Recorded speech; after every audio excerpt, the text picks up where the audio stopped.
This one's gonna be weird.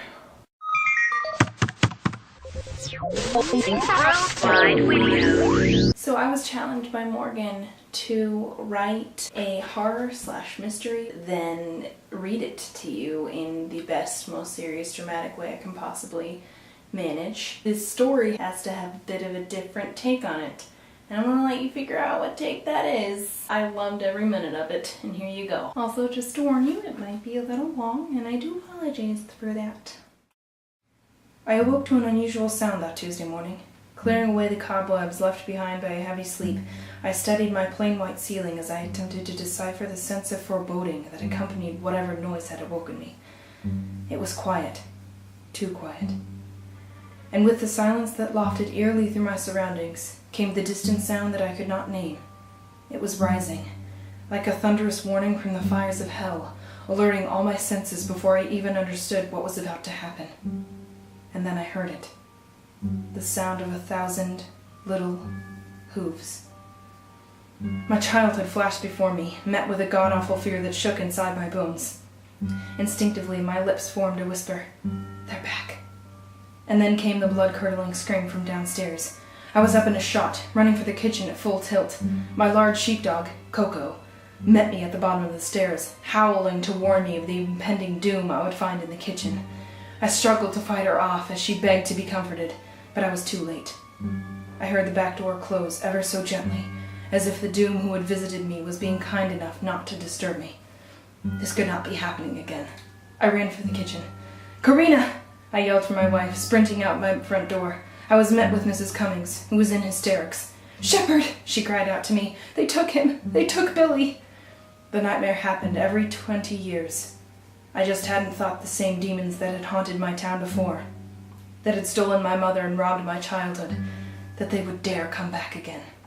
I told Mrs. Cummings to wait inside her home, to lock down everything and board up her doggy doors. Then I went back into my home, thinking. They would return that night for their ransom, hay and milk, and if we did not deliver, we would never see our loved ones again. Generations under this demonic tyranny. I was done. Our tiny, murderous rulers would realize their end tonight. I dressed quickly and walked to the Harper's residence across the street. "You want to stop them, don't you?" Pete Harper asked when he pulled me inside the safety of his help foyer. I looked around at his ransacked home. They must have taken his wife. His children must have followed, mesmerized by the attacker's miniature cuteness, the same tool that had claimed my mother. I didn't want to cower any more to them, Pete. We sat down to work, gathering a few others in the neighborhood to create a rescue plan. It was evening when we heard it. We paused, staring across the table at one another in the low lamplight. We prayed we wouldn't hear it again. But we did. The gentle bleat first.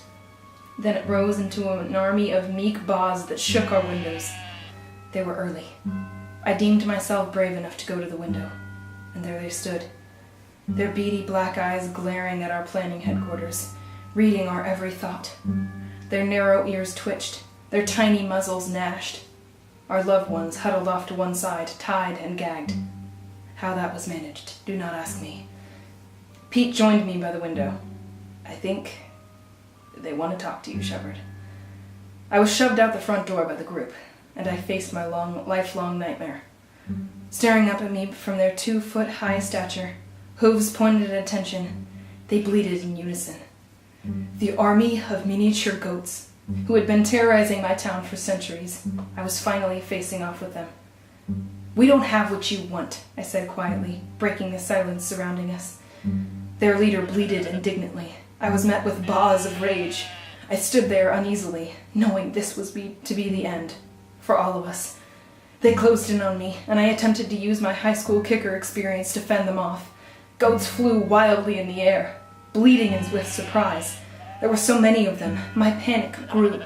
With every one goat that was drop-kicked, 5 more closed in to get their first bite. And then everything changed. Coco appeared behind the army of demon goats, and I realized in that moment the one weakness these tiny goat demons had, that everyone knew of but never thought important. Their uncontrollable fear.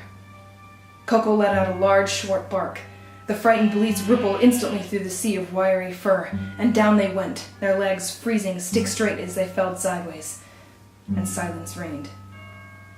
The road was littered with tiny goat bodies as I ran to Karina's side, freeing her from her bonds, and we looked across the army of our vanquished enemies. As families reunited and the evil bleats faded into nothingness, I looked at Karina, and then I embraced her. "I love you," I whispered. And she bleated. That was the product of 1 o'clock in the morning, and you're allowed to think that's totally creepy, and I agree. I hope you have a great weekend. See you soon.